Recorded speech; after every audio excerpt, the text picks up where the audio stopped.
हरेक भ्रष्टाचारीको घरबाट एक रुपियाँ निकाल्छु, तिनीहरू तान्छु, ल्याउँछु, देखाउँछु, संसारले थाहा पाउँछ नेपाल कसरी परिवर्तन हुन्छ भनेर। कसैलाई नछोड्ने, कसैलाई नछोड्ने, बुढो भए पनि नछोड्ने।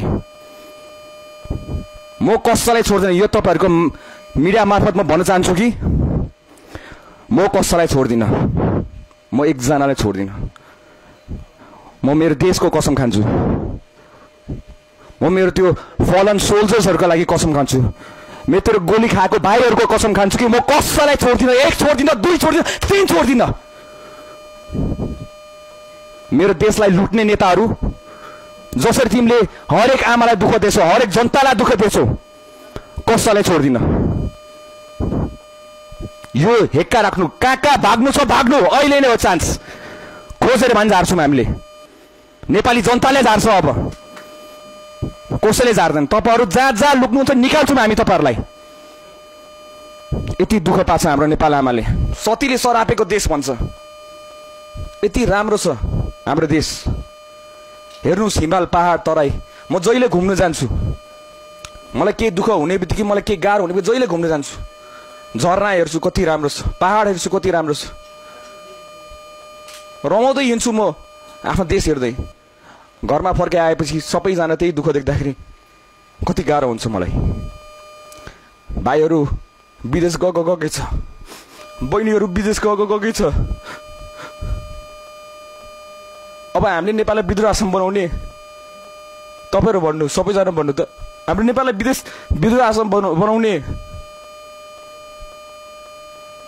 तपाईहरु हरेक पत्रकारको जिम्मेवारी हो। अब हाम्रो देश बनाउनु, हामी नेपाली नागरिक हरेक जनाको जिम्मेवारी हो हाम्रो देश बनाउने है। चाहे त्यो नेताको कार्यकर्तै होस् हैन, उहाँहरु त नेपाली हो नि त, जे जस्तो भए पनि। हामीले एक हुनु पर्दैन। पार्टीले डिभाइड गरेछ, हामी कांग्रेस बनाएछ, एमाले बनाएछ, माओवादी, म यो म त्यो। ए म नेपाली हो। तपाई विदेश जानु, तपाईको नागरिकता देखाउनु, तपाईलाई के भन्छ? कांग्रेस भन्छ, एमाले भन्छ, माओवादी भन्छ। तपाईलाई त नेपाली नै भन्छ त। नेपालीमा त्यही कांग्रेस एमाले माओवादीहरु गएर बाहिर जाँदाखेरि तपाई के भन्छ?